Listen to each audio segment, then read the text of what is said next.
Olá, tudo bem? Sejam todos muito bem-vindos aqui ao canal do Grupo Espírita Teresa de Jesus para mais uma vez conversarmos um pouco sobre as lições do Evangelho, o Espiritismo, as lições de Jesus. Meu nome é Thalita, agradeço mais uma vez o convite para estar aqui com vocês, para a gente poder falar um pouco, refletir um pouco sobre como podemos aplicar essas lições nas nossas vidas e, consequentemente, conseguirmos o nosso progresso, conseguirmos a nossa melhora gradativamente, né? Eu vou fazer a leitura da página inicial, depois a prece, e hoje o nosso tema é a força do exemplo na educação dos filhos, tá? Vamos conversar. O livro de hoje é o Fonte Viva, de Chico Xavier, pelo Espírito Emmanuel, capítulo 105. Sois a luz. Vós sois a luz do mundo. Jesus. Está em Mateus, capítulo 5, versículo 14. Quando Cristo designou os seus discípulos como a luz do mundo, assinalou-lhes tremenda responsabilidade na terra. A missão da luz é clarear caminhos, varrer sombras e salvar vidas. Missão essa que se desenvolve invariavelmente à custa do combustível que lhe serve de base. A chama da candeia gasta o óleo do pavio. A iluminação elétrica consome a força da usina. E a claridade, seja do sol ou do candelabro, é sempre mensagem de segurança e discernimento, reconforto e alegria, tranquilizando aqueles em torno dos quais resplandece. Se nos compenetramos, pois, na lição do Cristo, interessados em acompanhá-lo, é indispensável a nossa disposição de doar as nossas forças na atividade incessante do bem, para que a boa nova brilhe na senda de redenção para todos. Cristão sem espírito de sacrifício é lâmpada morta no santuário do Evangelho. Busquemos o Senhor, oferecendo aos outros o melhor de nós mesmos. Sigamo-lo auxiliando indistintamente. Não nos detenhamos em conflitos ou perquirições sem proveito. Vós sois a luz do mundo, exortou-nos o Mestre. E a luz não argumenta, mas sim esclarece e socorre, ajuda e ilumina. Bom, vamos fechar então os nossos olhos para a gente fazer a nossa prece, elevar os nossos pensamentos, pensando nessas palavras da página que acabamos de ler. E, como sempre, a gente inicia agradecendo a chance, agradecendo de mais um dia que inicia, e especificamente nesse momento, iniciando um novo ano, o ano de 2022, agradecer pela nossa vida, pela saúde, até mesmo pelas provas e por tudo que se apresenta diariamente em nossas vidas e que nós possamos sempre aprender novas lições. Que o Senhor nos acompanhe a todos que estão aqui nesse canal, a todos que estão participando nesse momento, assistindo essa exposição e refletindo sobre os seus ensinamentos. Que tenhamos uma boa palestra e um bom momento de encontro. Que assim seja. Bom, como eu falei, o nosso tema é sobre a força do exemplo na educação dos filhos. E a gente tem que sempre pensar que não é porque nós eventualmente não temos filhos que a gente não tem que pensar no nosso exemplo, né?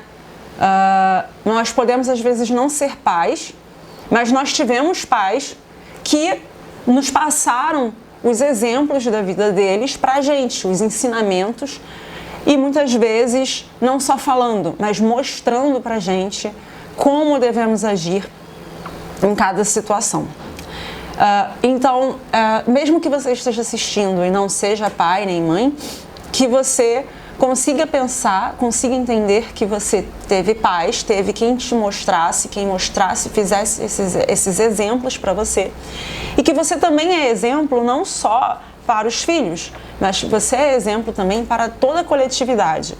A gente aqui fala especificamente dos filhos porque são seres em formação no mundo material.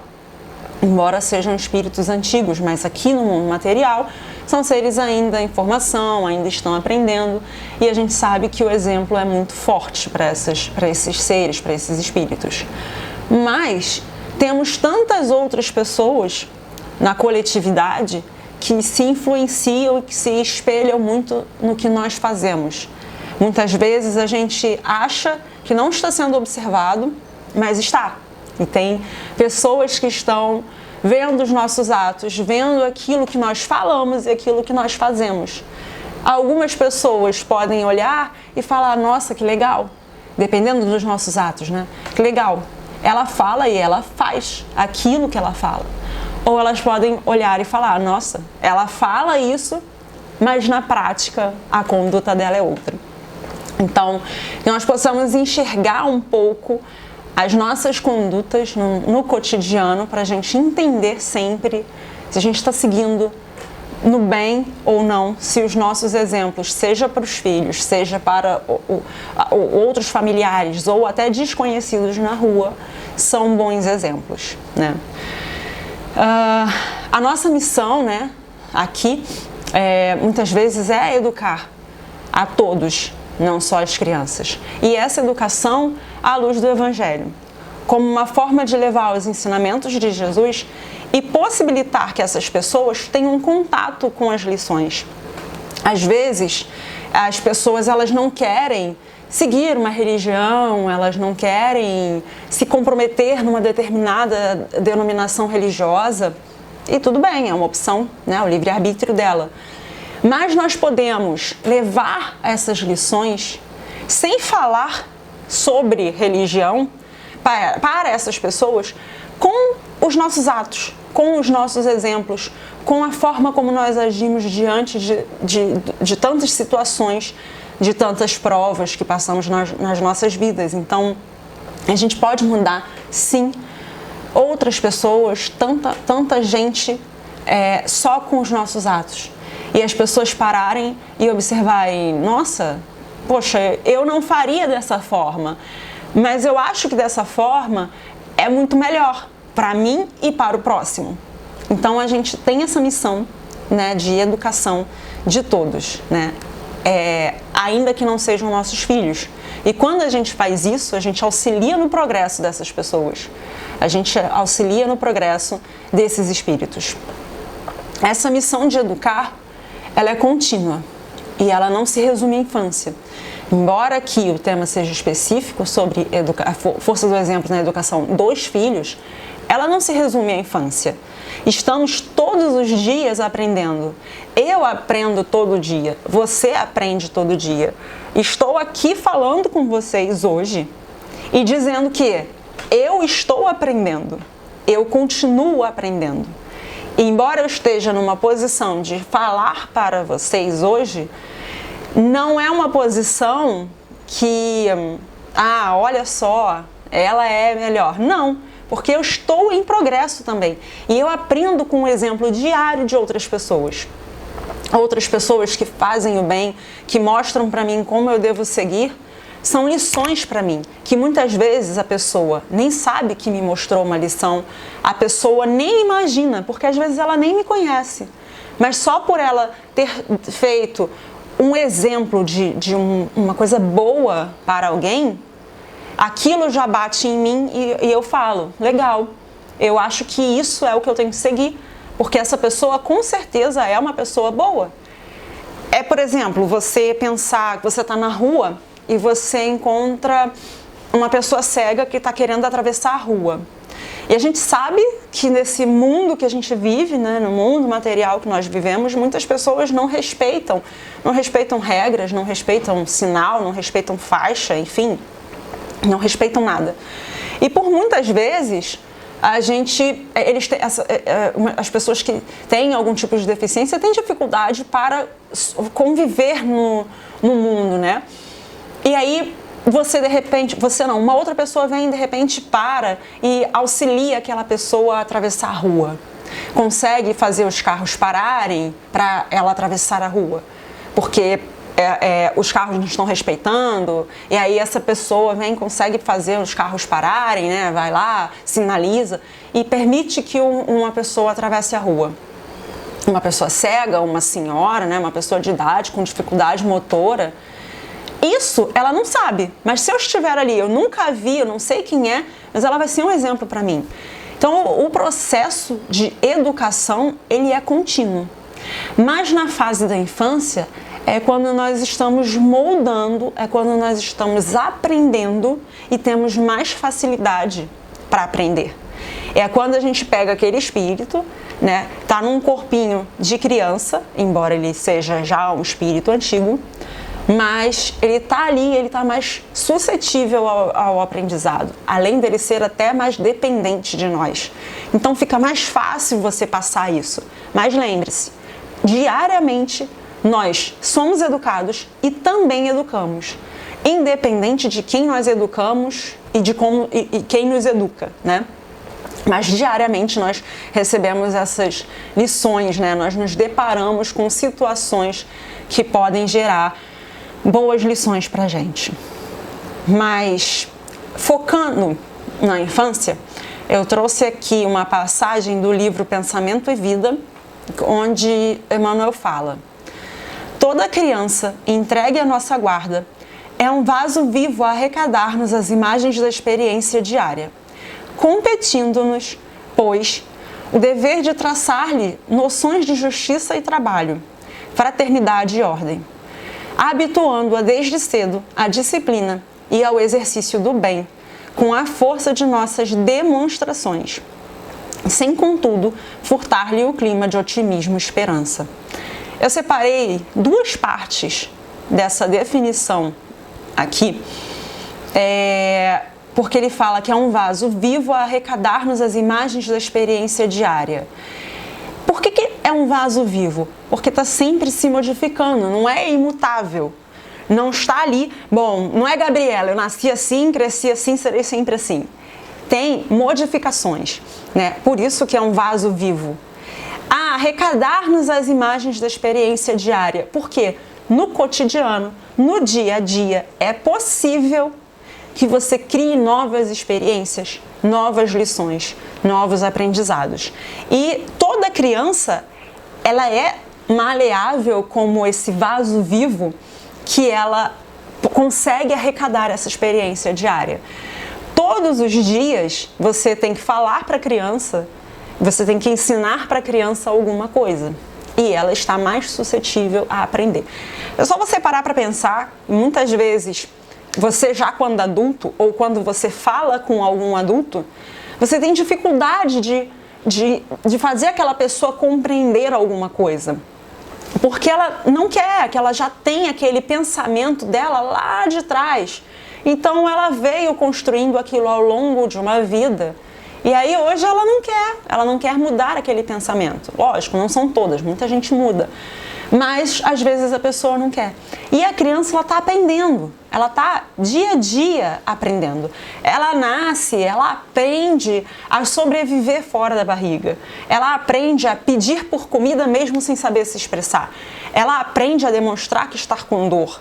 Ela aprende. E aí toda a comunicação vai sendo criada ali, com base na experiência diária dela.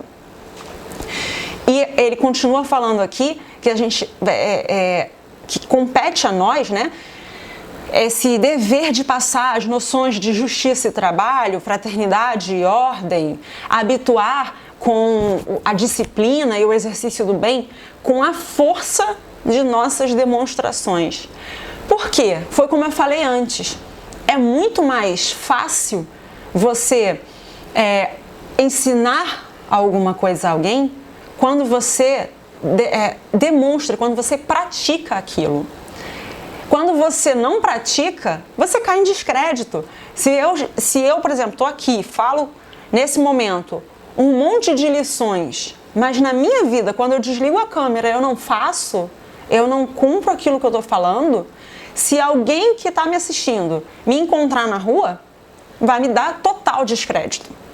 Vai falar, ó, ela falou um monte de coisa na palestra, Ela conversou sobre um monte de coisa, trouxe várias lições, falou da força do exemplo, mas olha só o que ela faz. Ela não demonstra aquilo que ela fala.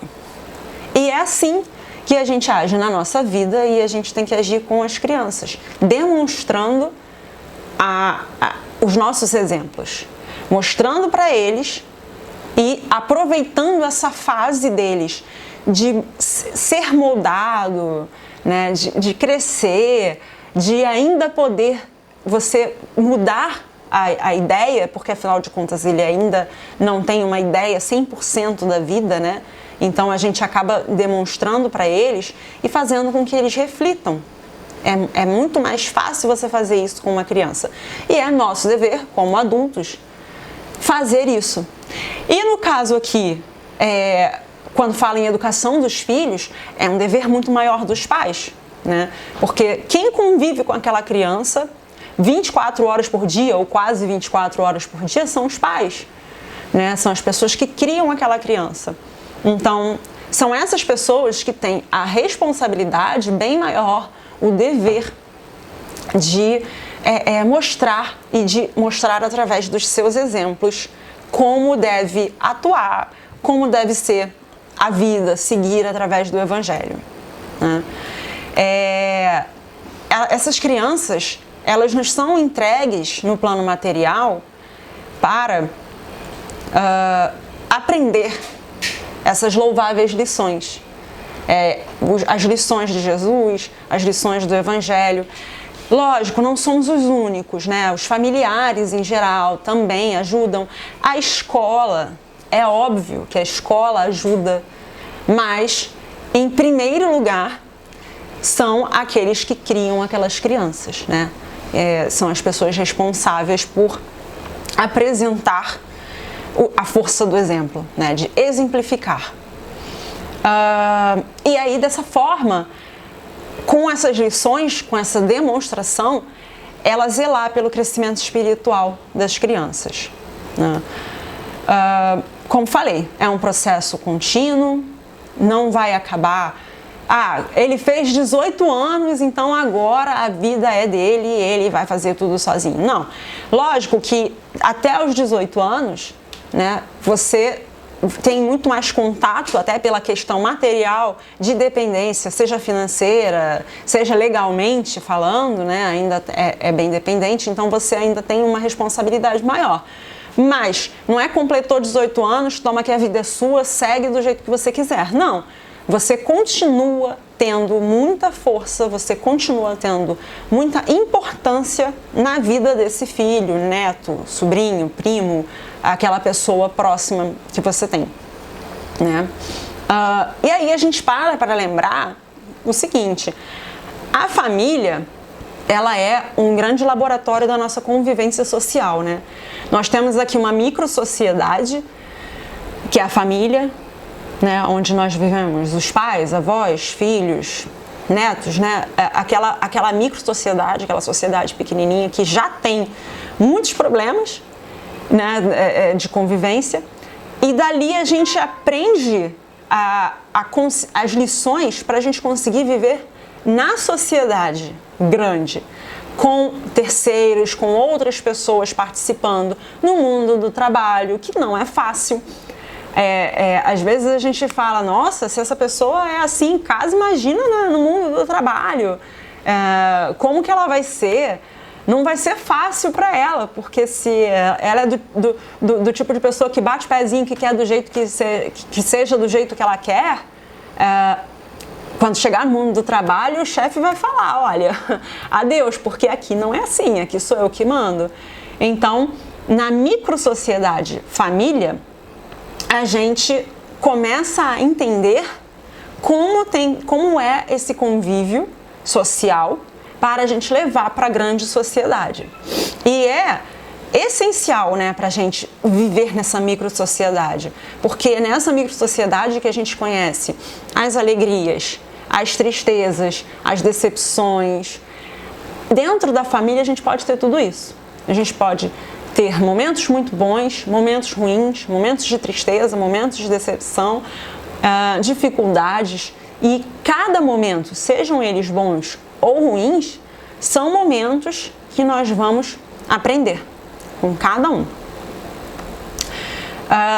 E aí, então, por ser o ponto de partida, né, essa micro-sociedade, é que nós conhecemos esses sentimentos, que são sentimentos que nós vamos levar durante toda a nossa passagem no plano material.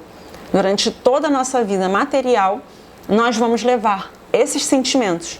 Então, a gente aprende na micro-sociedade e leva para a grande sociedade. É por isso que, para a gente mudar uma sociedade, a gente pensa assim, são todos muito mal educados, né? Falando uma experiência pessoal que, na minha família, né, a gente está se mudando, indo embora da cidade onde nós moramos para uma outra cidade menorzinha. E nessa cidade menorzinha, a vida é completamente diferente da grande cidade que a gente mora atualmente, né, antes de mudar. E aí a gente para e quando volta para a cidade grande, né, a gente fala assim, meu Deus do céu, como pode? Que loucura, ninguém respeita nada, as pessoas não são educadas, as pessoas não respeitam os outros, não respeitam o idoso, não respeitam ninguém, não respeitam você, não respeitam a gente. Então, o que acontece? Se eu quero mudar essa sociedade grande, né, eu tenho que começar pela minha micro-sociedade, eu tenho que começar pela convivência familiar. Como? Se eu posso mudar aquele pequeno núcleo que eu vivo, os filhos, o sobrinho, o neto, se eu posso mudar aquele primeiro núcleo, já é um avanço. Porque com esse núcleo, se cada um mudar o seu núcleo, aquele grupinho que está sendo modificado, a tendência é o quê? Que quando ele saia daquela micro-sociedade e vá conviver em uma sociedade, né, na grande sociedade, ele leve outro comportamento. Então, se eu quero mudar a sociedade, eu tenho que começar primeiro na minha micro-sociedade, na minha convivência familiar. E aí eu trouxe aqui a pergunta 383 do Livro dos Espíritos, né? Por que a gente tem que passar, né? A gente às vezes pensa, por que passar pela infância? E então Kardec fez essa pergunta aos espíritos. Pergunta 383, e o título é A Infância. Qual para este a utilidade de passar pelo estado de infância? E os espíritos responderam: encarnado com o objetivo de se aperfeiçoar, o espírito durante esse período é mais acessível às impressões que recebe, capazes de lhe auxiliarem o adiantamento para o que devem contribuir os incumbidos de educá-lo. Então, foi o que eu falei antes, né? É o vaso vivo, é a possibilidade de você transformar aquele espírito que está encarnado num corpo ainda de criança. Por isso a infância, lógico, além de toda a parte da matéria, da possibilidade de você não nascer grande, né? Não ser possível você nascer grande, você ter que nascer pequenininho, porque senão não teria como acontecer uma gestação. Mas, além disso, tem que durante esse período a criança é mais acessível às inspirações, aos exemplos, aos modelos, ao aprendizado. Ela é mais acessível. Por isso, então, o estágio de infância é tão importante, né? Ela está com a sensibilidade mais aflorada. Como eu falei, é mais fácil você mudar uma criança do que você mudar um adulto com as opiniões dele já formadas. É muito mais fácil você pegar, às vezes, uma criança que falou alguma coisa ou teve alguma atitude que não foi boa, você sentar e conversar com ela e mostrar que aquela atitude não foi boa, que ela precisa se modificar e exemplificar e essa criança aprender do que um adulto que acha que é Gabriela, né? Eu nasci assim, cresci assim, serei sempre assim. E essa responsabilidade, lógico, é primordialmente dos pais e familiares, mas não exclui a responsabilidade da sociedade. É lógico que se eu vejo uma criança, né, próxima do meu convívio, que às vezes não é nem da minha família, mas que ela está fazendo alguma coisa que ela pode se machucar, que pode ser errada, que ela pode fazer mal para alguém, eu vou falar com ela, lógico, com um jeito, com carinho, né, com atenção. Eu vou conversar com ela e explicar, olha, não faz assim, porque isso você pode gerar tal coisa para aquela pessoa ou para você, né? A mesma coisa que você vê uma criança correndo de um lado para o outro, ela pode cair e se machucar, correndo num lugar escorregadio. Você sabe que aquilo pode acontecer, você vai deixar só porque não é da minha família, não é meu filho, deixa para lá. Não, você pode chegar naquela criança e conversar. Como falei, ela é moldável, né? Ela, nem sei se existe essa palavra, mas ela pode ser moldada. E aí, como que a gente constrói essa convivência familiar de uma forma produtiva? Sabendo os momentos de dizer sim e não. Nem sempre você vai dizer sim e nem sempre você vai dizer não. E às vezes as pessoas acham que para que aquela criança seja feliz, você tem que dizer sim para ela o tempo todo. Ah, não, eu tenho que dar tudo. Tem que dar tudo para meu filho, meu neto, meu sobrinho, tem que dar tudo para ele. Porque senão ele não vai ser feliz. Não. Em alguns momentos você vai dizer não. Você também pode criar regras na família, né? De como vai ser a vida dentro de casa, né? Como que cada um vai seguir ali, quais os protocolos que cada um tem que seguir. Ah, se já não é mais criança, é um adolescente, vai sair com quem? Não, você só vai sair se tiver alguém para levar e para buscar. Você só vai sair se a mãe de um outro colega trouxer. Você só vai sair se você chegar a tal horário. São regras. Você não vai sair se você não fizer seu dever de casa. Você não vai sair se você não cumprir com as tarefas estabelecidas em casa. Você tinha que ir lavar o banheiro. Você não lavou o banheiro, então a sua saída está prejudicada. São regras. Regras que vocês, em família, vão sentar e vão combinar. São importantíssimas para estabelecer essa convivência familiar de forma saudável. E por que isso? Porque fora da microsociedade existem regras e todo mundo vai ter que cumprir essas regras. E se por acaso acontecer alguma coisa e não conseguir cumprir, existem exceções, claro, mas as exceções não podem virar regras. Exceções são exceções. Quando algo acontecer que, não, tudo bem, vou abrir uma brecha, tá, vou deixar, né? Pode acontecer. Quando eu era pequena, eu lembro que eu tinha os dias estabelecidos que eu podia brincar na rua, né? Que na minha época a gente brincava na rua. Então eu podia ir pra rua brincar com os amigos. Eu tinha os dias estabelecidos. E durante as férias, a minha mãe deixava que eu saísse 1 ou 2 dias a mais, porque eu estava de férias. Mas quando acabavam as férias, acabou essa rotina. Voltava para a rotina da regra que eu tinha os dias estabelecidos. Era o final de semana, não podia ir todos os dias para brincar na rua. Então, é assim que a gente constrói essa convivência familiar.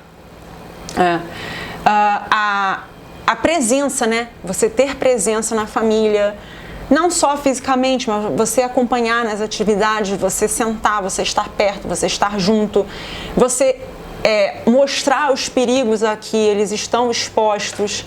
A internet hoje em dia ela é muito boa, ela veio para ajudar muito, mas ela também veio para atrapalhar em algumas coisas. Ela trouxe perigos que antigamente não existiam. Então é sempre estar presente naquilo que os filhos estão fazendo. E claro, eles não vão gostar. Eu não gostava, mas era necessário, tinha que acontecer. E tem que ser assim, porque afinal de contas eles ainda não têm a vivência na grande sociedade como nós temos. Tem que dar a liberdade, mas tem que dar uma liberdade que você puxa a corda de vez em quando e fala, não, isso daí já é. Então, alguns exemplos de integração familiar, né? Um almoço em família, estudo com os filhos, sentar e perguntar. Eu lembrei agora que eu estava assistindo uma aula ao vivo, né, gratuita, né, na internet, e era uma aula de idioma. que eu quero muito começar a aprender esse idioma. E aí a professora falava sobre a necessidade de você estar constantemente revendo o conteúdo para você absorver aquele conteúdo. E ela falou que quando ela chegava, ela era pequena, que quando ela chegava na casa dela, depois da escola, ela dava uma aula para a mãe sobre tudo que ela aprendeu na escola. E isso foi muito bom porque ela revisava tudo que ela tinha visto e ela conseguia assimilar melhor os conteúdos. Então, quando, assim, você pode falar com seu filho, me fala aí, o que você aprendeu? Além de você ajudar no ensino dele, você também produz momentos de qualidade com ele. Conversas educativas, evangelho no lar. Por exemplo, às vezes estão assistindo um jornal, passa uma notícia ruim, pode aproveitar o gancho daquela notícia para trazer o ensinamento do evangelho. Além de fazer o evangelho no lar, trazer o gancho da notícia para o ensinamento do evangelho, também é interessante. Ter momentos produtivos em família. Agora, essa convivência, ela não é fácil, né? Seja em família, seja fora da família, ela não é fácil. Por quê? Porque são pessoas diferentes. Agora, então, na pandemia, onde nós passamos a conviver 24 horas praticamente, né? Porque os pais passaram a trabalhar de casa e os filhos a estudar de casa. E aí virou uma confusão. Então, eu trouxe algumas recomendações de como essa convivência pode melhorar, né? A boa vontade de auxiliar, de querer ajudar esses espíritos que são confiados ao nosso cuidado. Adaptação, porque o grupo precisa se adaptar às mudanças, né, que acontecem para criar e seguir as regras e também entender as exceções. Ter humildade para você enxergar e conseguir reconhecer um eventual erro e depois consertar aquele erro. Diálogo. Como eu falei, né, as conversas em família, as conversas produtivas em família são um exemplo de diálogo, né, para você ter bons momentos. Honestidade. E a honestidade é de você ser sincero mesmo sobre seus sentimentos, sobre o que está acontecendo, sobre o que está funcionando ou não está funcionando. E daí vem aquela parte da humildade de você reconhecer um erro. Às vezes alguma coisa que você colocou ali com o seu filho não está funcionando.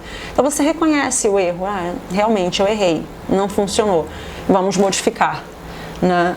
Conhecimento. Buscar sempre aprimorar o conhecimento para você conseguir repassar essas lições do Evangelho para as crianças. E o amor, né? Exercer essa missão de forma bem amorosa, mas não complacente, não passando a mão na cabeça em cima dos erros, né? Se a criança errou, é você mostrar para ela que ela errou, que ela não podia ter feito aquilo, com amor, mas mostrar que ela errou. E aí, como eu falei, de repente você fala, olha, você tinha que ter lavado o banheiro, não cumpriu a sua tarefa, então você vai perder alguma outra coisa, você não vai sair com os seus amigos. É uma forma de você demonstrar com amor. Lógico que você não vai chegar e vai gritar e fazer um escândalo falando com a criança ou adolescente, tá? Então, qual será a melhor forma de demonstrar para a criança, né, as lições do Espiritismo, né, diante de tudo que eu falei? Os livros, eles têm uma linguagem lúdica, uma linguagem fácil de compreensão para a criança, né, mas nada vai superar o exemplo. Nada vai ser maior que o seu exemplo para aquela criança.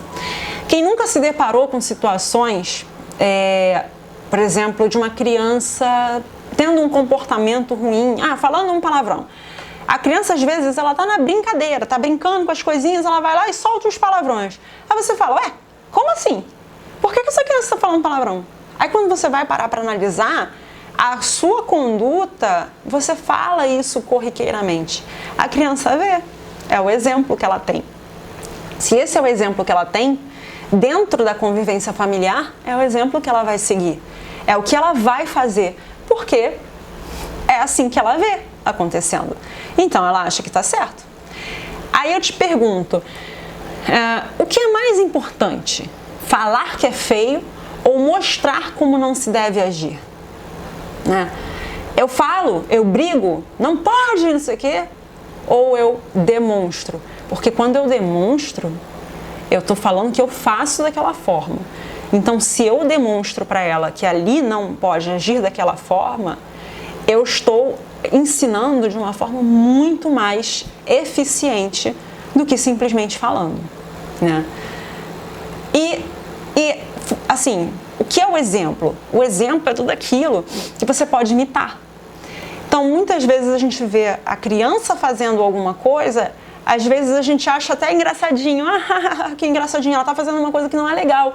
Mas, ai, que engraçadinho, que bonitinha. Ela tá xingando a amiguinha. Não, não é bonitinho.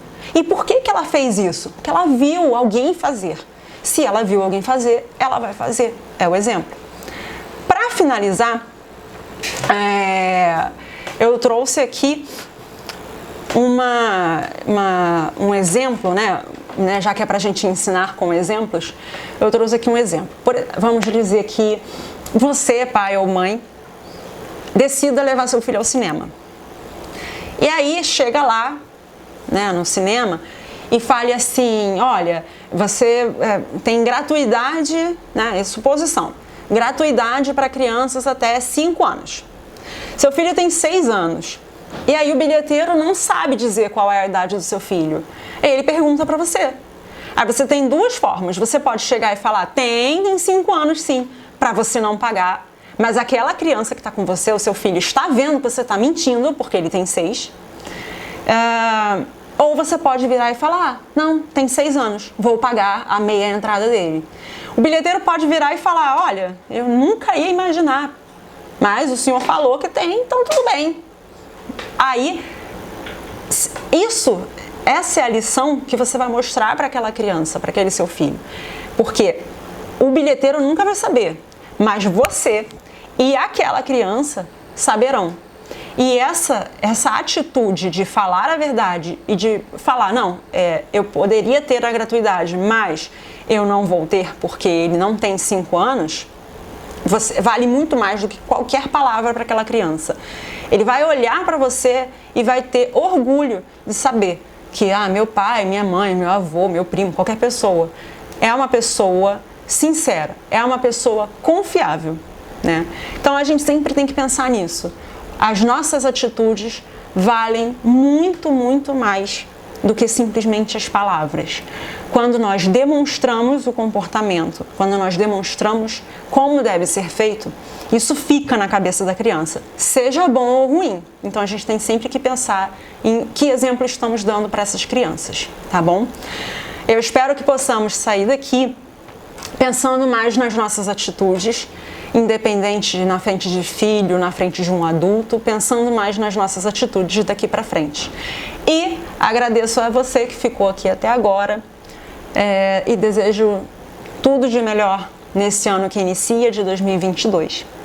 Agradeço mais uma vez a casa pelo convite e agora convido a todos a fazer a prece de encerramento. Vamos fechar os nossos olhos, agradecer por mais esse momento de conversa, de reflexão que estamos tendo. Como sempre, eles são muito importantes para nós, são muito importantes para que nós possamos seguir, trilhar o caminho do Evangelho, seguir as lições do Evangelho, seguir em frente, continuar nossas vidas, sempre agradecendo a Deus, agradecendo por mais um dia de vida, mais uma chance que se renova. Muito obrigada por tudo, que assim seja.